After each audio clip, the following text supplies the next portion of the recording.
과연 사람들이 나를 어떻게 볼까에 신경 쓰는 사람이 있는가 하면 세상을 어떤 눈으로 볼까에 생각하는 사람들이 있습니다. 이런 사람들은 세상을 바라보는 눈이 남들과 다르다 할 수 있겠습니다. 그러니까 사람마다 시각이 문제라는 것입니다. 사람들이 나를 어떻게 생각할까 하는 것도 중요하기는 합니다만 내가 세상을 어떤 생각으로 어떤 시각으로 봐야 하는 것이 더더욱 중요하다는 것입니다.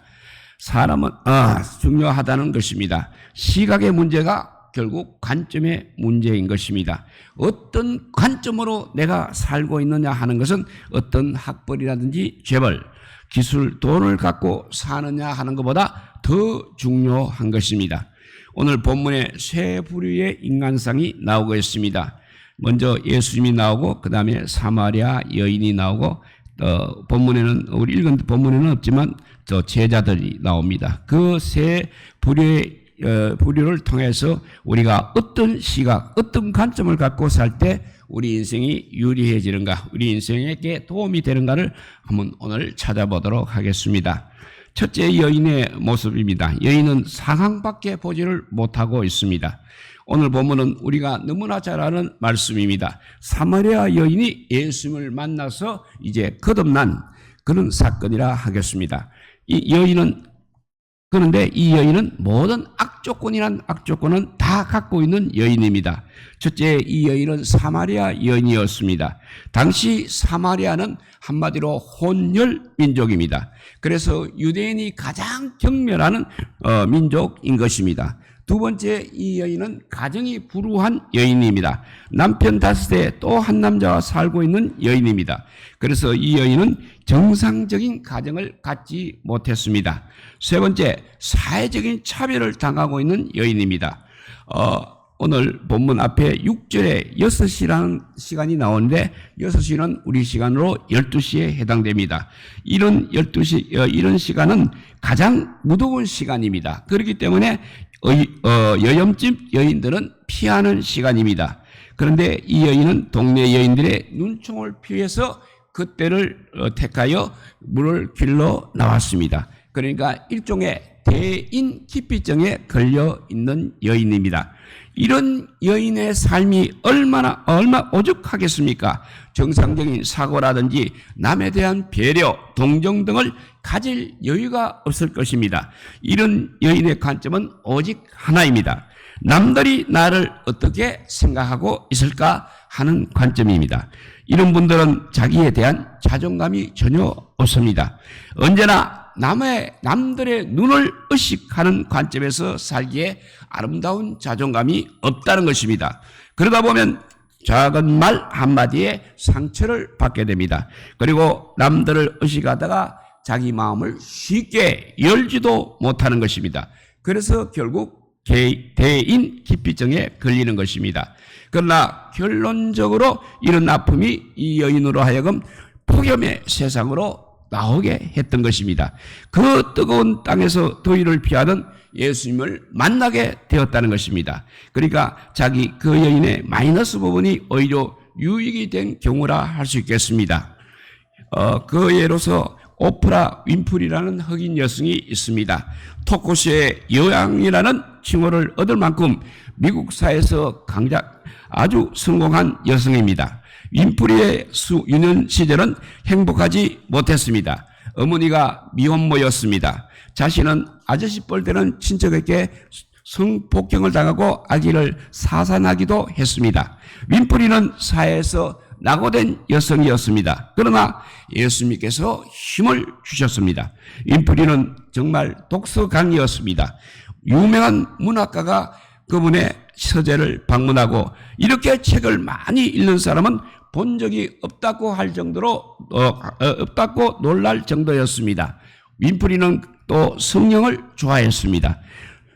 또 수가성, 오늘 본문에 나오는 수가성 여인에 대한 귀사를 읽는 것을 큰 즐거움과 힘이 되었다고 합니다. 또 그녀는 여인의 변화가 자신에게 일어날 것을 꿈꾸었습니다. 그리고 결국에는 20세기 가장 위대한 여성으로 타임지에 표지 장식 인물이 되기도 했습니다. 인프리가 가장 힘들 때 주님께서 그녀의 인생에 개입하시고 그를 이렇게 성공하게 만든 것입니다. 오늘 힘드십니까? 바로 그때가 주님께서 우리에게 들어오실 찬스임을 알아야 하겠습니다. 줄넘기에 그 찬스를 우리 모두 놓치지 말기를 바랍니다.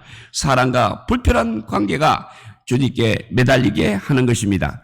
주님께서는 그녀에게 이 수가성 여인에게 물 한 잔을 달라고 합니다. 주님께서 이렇게 달라고 하실 때는 언제나 그것보다도 큰 것을 항상 준비하고 계십니다. 아브라함에게는 이삭을 달라고 하셨습니다.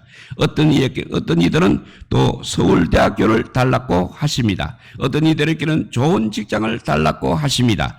달라고 하실 때는 엄청난 축복과 메시아를 예비해 놓으셨습니다. 주님께서 우리에게 인생을 달라고 하면 우리에게 그보다 더 큰 풍성한 삶을 주시기 위함이라는 것입니다. 이것을 우리 삶에서 절대 놓치지 말아야 하는 것입니다.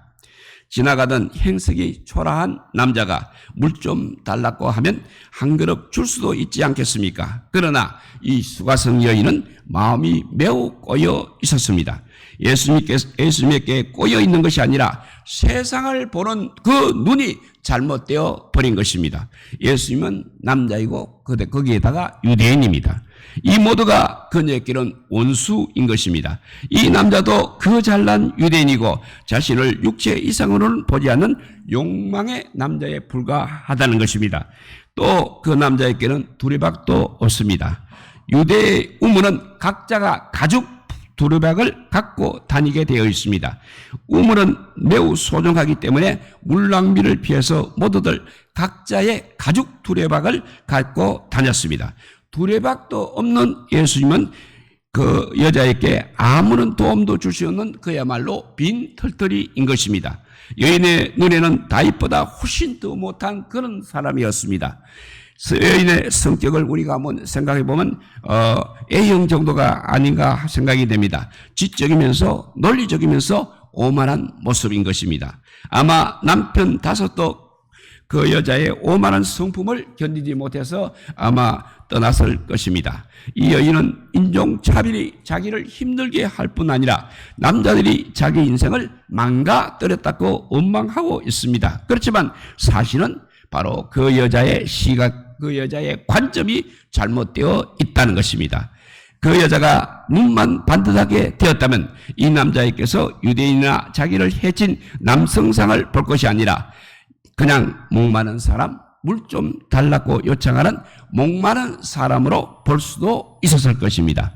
물 한 모금 주고 감사하다고 웃으며 돌아가는 남자를 보게 되면 얼마나 기분이 좋겠습니까? 그것이 바로 행복이고 그것이 바로 우리 인생살이가 아니겠습니까? 그렇게 살면서 더 향상된 삶을 살 수 있는 것이 아니겠습니까?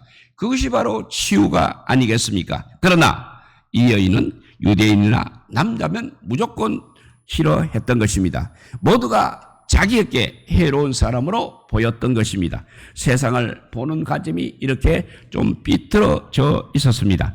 우리에게도 혹시 이런 관점이 있지는 않습니까? 모든 것을 그렇게 삐딱하게 보는 성질이 있다면 우리는 교정을 해야 할 것입니다. 은사를 사모하기 전에 조계적인 수행에 힘쓰기 전에 바로 우리 눈 교정부터 먼저 해야 하는 것입니다. 눈이 교정되어 있지 않으면 하나님의 섭리도 길도 바르게 발견할 수 없는 것입니다. 여인은 심중을 숨기고 이렇게 핑계를 대고 있습니다. 11절에 가보면 물길을 그릇도 없고 우물도 깊다고 했습니다. 여인의 말에서 자신의 마음을 숨기고 책임을 회피하는 그 여인의 비겁함을 보게 됩니다. 사실 남자에게 물 한 방울도 주고 싶은 마음이 없다는 것입니다. 자기가 이 무더운 날 우물에 나온 것은 순전히 남 탓이라고 했습니다. 그래서 짜증이 나는 것입니다. 마음이 없어서 못 주는 것임에도 그릇을 탓하고 깊은 우물을 탓하고 있습니다. 많은 경우 문제의 원인은 항상 자기 자신에게 있는 것입니다. 그러나 우리는 언제나 상황을 탓하고 있습니다. 남을 탓하고 있습니다. 누구 때문에 안 된다고 하고 있는 것입니다. 여인이 진정 물 한 모금을 주고 싶은 마음이 있었다면 왜 방법이 없었겠습니까? 여인도 물을 길러 왔습니다. 그런데 애초부터 그렇게 할 마음이 없다는 것입니다. 삐뚤어진 마음은 삐뚤은 시각에서 비롯되는 것입니다. 여인의 시각이 제대로 되었다면 여인은 예수님이야말로 자신의 갈증을 해결해 주실 분임을 분명히 알아보았을 것입니다. 주님께서 그녀에게 일부러 오신 것입니다. 사마리아 땅을 일부러 찾아왔다는 것은 바로 그 여인의 갈증을 해결해 주고 싶었기 때문인 것입니다. 우리는 자신 속에서 문제만 바라보고 있습니다. 물길을 걸어도 없다. 우물은 깊다. 학벌이 없다. 돈이 없다. 나이가 너무 많다. 이제는 기운이 없다. 그래서 내 자신에게는 더 이상 남을 도울 수 있는, 선을 베풀 수 있는 모든 것이 끝났다고 생각하는 것입니다. 우리 옆에 찾아오신 예수님을 바라보십시오. 그분과 항상 의논하시기 바랍니다. 그래서 내 자신에게는 더 이상 남을 내 자신에게 그분의 삶에서 많은 것을 배우십시오. 그분은 인격으로 인생을 승리하신 분이십니다. 그분이 언제 돈으로 남을 도와주었습니까? 학벌로 남을 도와주었습니까? 그분은, 예수님은 순전히 옆에 있어 주는 것만으로, 그들의 신음을 들어주는 것만으로 그들에게 힘이 되고 용기를 주었던 것입니다. 그리고 시원한 샘이 되었습니다. 이것이 바로 우리 주님의 힘이요, 우리 주님의 인격의 힘입니다. 그러나 사마리아 여인은 깊은 우물만 보았지 옆에 계신 바로 그분을 보지 못했기 때문에 그분은 아무짝에도 쓸모없는 인간으로 자기를 비하시키고 있는 것입니다. 그녀에게는 아름다운 자존감이 필요했습니다. 그것은 바로 주님을 바라보는 눈이 생길 때 비로소 가능한 것입니다. 이렇게 여인을 살펴보았습니다. 그런데 그 가나안 여인은 상황밖에 보지를 못했다고 했습니다. 두 번째, 오늘 본문에는 안 나오지만 제자들은 여인의 외양만을 봤습니다. 두 번째 부류가 바로 제자들입니다. 제자들 역시 여인의 관점에서 결코 멀리 벗어나지 못했습니다. 여인은 자기 눈으로 예수님을 바라보았습니다. 유대인이라든지 지긋지긋한 남자라든지 그들에게 시달려 희망도 육체도 잃어버린 자신의 초라한 모습, 남에게 물 한 모금도 줄 줄 모르는 삐딱한 자신입니다. 제자들이 이제 마을에서 돌아옵니다. 그렇게 그때 예수님은 여인을 붙들고 전도하고 계셨습니다. 사람을 만들어버렸고 그 여인을 상담하고 있었다는 것입니다. 제자들은 여인을 한눈에 알아보았습니다. 사마리아 여인, 또 형식으로 봐 분명히 좋은 여인은 아니라는 것입니다. 이 시간에 물을 길러 나왔으면 알만하다는 것입니다. 제자들의 관점에서 볼 때도 이 여인은 그야말로 낭비 인생인 것입니다. 이런 여인에게 전도를 하다니, 전도한들 무슨 수확이 있겠습니까? 그래서 제자들은 이렇게 생각했을 것입니다. 이 여인은 절대 안 된다. 전도가 되어도 이 여인에게서 무엇을 얻어낼 수 있겠느냐 했을 것입니다. 그때 주님은 뒤에 나오는 35절에 이렇게 말씀하십니다. 너희가 넉 달이 되어야 추수할 때가 이르겠다 하지 아니하느냐 했습니다. 제자들의 중곡을 찔렀던 것입니다. 여인은 그들에게는 아무런 짝에도 쓸모없는 사람입니다. 그들은 여인의 과거만을 보았습니다. 그녀의 현재 생활만을 보았습니다. 그녀가 공동체에 접근하면 물을 흘려 놓는다고 그렇게 생각을 했습니다. 제자들은 여인의 먼 미래를 보지 못했습니다. 그러기에 제자들은 그렇게 생각한 것입니다. 넉 달이 지나면 추수가 가능하겠습니까? 그 말은 이 여인을 사람으로 만들어 놓기 위해서는 넉 달이 필요하다는 말씀입니다. 제자들에게는 그 기간은 불가능을 뜻하고 있습니다.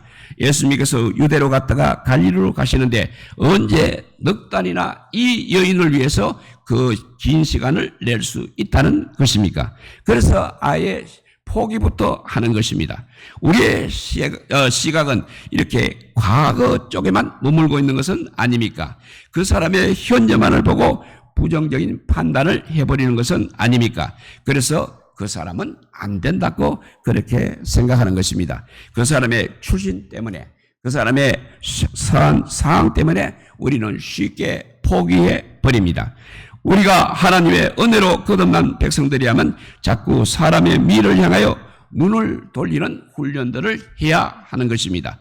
하나님께서 함께 하실 미래의 삶을 볼 줄 알아야 한다는 것입니다. 그럴 때 우리는 수학기간이 눈앞에 다가왔음을 보게 되는 것입니다. 그래서 하나님의 백성들의 믿음 생활에는 하나님의 인내와 하나님의 자비, 하나님의 인애, 하나님의 사랑이 언제나 필요한 것입니다. 세 부류의 사람들의 중에서 여인은 상밖에 보지를 못했다고 했습니다. 두 번째 부류인 제자들은 외인의 외양만을 보았습니다. 이제 예수님께서는 세 번째 부류인 예수님께서는 하나님의 관점을 가지고 계셨습니다. 세 번째 부류가 바로 예수님이십니다. 예수님은 여인에게 거절을 당했습니다. 니고데모와 같은 위대한 사람도 예수님을 찾아와 조언을 구합니다. 그리고 하나님께서 온 선지자로 고백을 했습니다. 그런데 여인은 한낱 사마리아 여인이 되어서 예수님을 무시하고 있는 것입니다. 무시당하는 사람이 남을 무시하는 것은 더 굉장한 것입니다. 그러니까 까다로운 시어머니 밑에서 힘들게 살아온 며느리가 시어머니가 되면 더욱 혹독하게 대하는 것도 같은 이치라 할 수 있겠습니다. 예수님께서는 여인의 오만한 태도에 분노하실 만도 한데도 마음이 흩어지지 않았습니다. 주님은 보는 시간이 다르다는 것입니다. 여인의 오만하고 금방진 모습을 보는 것이 아니라 주님의 눈은 여인에게서 숨겨진 영적인 갈망을 보았다는 것입니다. 시달린 인생에게 쉬고 기대고 싶은 마음을 읽었습니다. 제자들에게서 사람을 낚는 어부의 자질을 보셨다면 여인에게서 추수꾼의 생애를 읽었던 것입니다. 지금 말라버린 것 같지만 잘 가꾸게 되면 하나님의 엄청난 샘물이 될 수 있음을 알았다는 것입니다. 그래서 예수님은 이제 여인과 설설 대화를 시작하고 있습니다. 대화를 통해서 여인의 마음을 사로잡고 있습니다. 예수님은 대화의 기술이 특출하십니다. 또 사람의 마음을 사로잡은 전문가이십니다. 또 성공하는 대화의 여기에 보면 성공하는 대화의 원리가 있습니다. 1, 2, 3 원리라고 합니다. 무슨 원리냐면 내가 1분을 말합니다. 그러면 상대방의 말은 2번을 들어주어야 합니다. 그리고 그 2번을 들을 때 고개는 3번을 끄덕여야 합니다. 그러면 상대방의 마음을 잡을 수 있다는 것이 바로 1, 2, 3 대화의 원리인 것입니다. 예수님께서 아마 그렇게 하셨을 것입니다. 여인의 하소연을 들어주셨을 것입니다. 남자들을 욕할 때, 유대인을 욕할 때 같이 고개를 아마 끄덕여 주셨을 것입니다. 폐쇄적인 어떤 이 여인은 이 상담을 통해서 예수님의 경청을 통해서 새롭게 변화되어 갔습니다. 그래서 예수님에 대한 관점이 상당히 변하기 시작한 것입니다. 9절에 보면 처음에는 당신이라고 시작을 했습니다. 그런데 11절에 가면 주여라고 합니다. 19절에 가서는 선지자로 말하고 있습니다. 29절에 가서는 그리스도 메시아로 인식 변화가 나오고 있는 것입니다.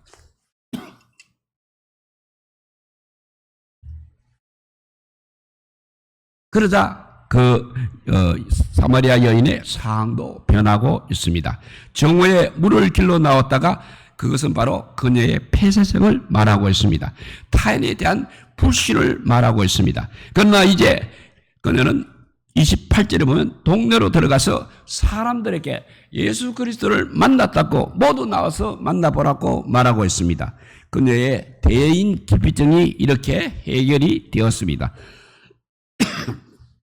세상을 보는 그녀의 관점이 새로워진 것입니다. 세상 사람들은 기피의 대상이 아니라 선교의 대상, 우정의 대상, 관계의 대상이 된 것입니다. 이것이 바로 주님을 만나는 사람에게서 일어나야 하는 변화인 것입니다. 우리가 교회에서 얻어야 할 변화의 모습인 것입니다. 우리 모두 이런 변화가 있기를 바랍니다. 39절 보면 이 여인으로 인해 동네에 많은 사람들이 예수님을 믿었다고 했습니다. 물 한 모금도 줄 수 없었던 이 여인이 세상에서 가장 귀한 선물을 전달해주는 복음의 집배원이 되었다는 것입니다. 한 여인의 이 변화가 이렇게 갑자기 일어났습니다. 제자들은 넉 달이 걸려야 된다고 생각한 일을 주님께서는 그 자리에서 여인의 변화를 일으켜 세운 것입니다. 모든 사람을 바라보는 예수님의 관점이 바로 이런 것이라 할 수 있는 것입니다. 또 36절을 읽어보면 눈을 들어 밭을 보라 휘어져 추수하게 되었도다 라고 했습니다. 이것이 예수님께서 세상에 오신 일입니다. 이것이 바로 교회가 해야 하는 일입니다. 하나님의 관점만이 이런 일들을 해낼 수 있는 것입니다. 어떤 사람이 남의 빨래를 흉보았습니다. 칠칠 맑고 게으르고 그래서 빨래가 더럽다고 하는 것입니다. 나중에 알고 보니 이웃집 빨래가 더러운 것이 아니라 자기네 유리창이 더러웠다는 것입니다. 그런 줄도 모르고 남의 집 빨래를 흉보고 있는 것입니다. 자기 관점이 이렇게 항상 문제라는 것입니다. 여러분, 상황이 문제입니까? 상황이 지금 우리를 힘들게 하고 있습니까? 그러나 내 눈에 시각이 더 문제라는 것을 명심하시기 바랍니다. 예수님이 우리 곁에 계십니다. 무더운 내 인생의 도상에 우리 그분에게 내 사정을 아뢰시기 바랍니다. 그리고 그분과 항상 대화하시기 바랍니다. 또 그분의 말씀을 경청하시기 바랍니다. 그러면 그분께서 길을 보여주실 것입니다. 그러면 우리 모두도 반드시 이 사마리아 여인처럼 변화를 받을 수 있을 것입니다. 우리의 변화를 위해 그분은 항상 우리 곁에 계신 것을 명심하여서 늘 예배와 찬송을 열심히 함으로써 우리의 모든 관점이 하나님의 관점으로 바뀌어지는 역사가 일어나기를 우리 주님의 이름으로 축복드립니다. 기도하겠습니다. 사랑의 하나님 감사합니다. 항상 아버지요 남 탓을 하는 저희들입니다. 저 창세기에도 그렇습니다. 선악과를 먹고 딴 사람 탓을 하고 있듯이 오늘날도 마찬가지입니다. 수천 년이 지났건만 우리의 인간의 본성은 변하지 않고 있습니다만 그래도 우리들은 주님 앞에 나와서 이렇게 예배하며 주의 말씀을 아버지요 들으며 아버지요 찬송할 때 주님 하나님의 관점으로 주님의 관점으로 우리가 변화받는 역사가 일어나게 하여 주시옵소서. 그래서 아버지요 이 마지막 때 정말 변화받은 사람으로서 하나님의 사명을 감당하기에 부족함이 없는 우리 모두가 되게 하여 주시기를 간절히 빌고 원하오며 이 모든 말씀 아무 공도 없으나 우리 구주 예수 그리스도 이름으로 기도드리옵나이다. 아멘. 예, 우리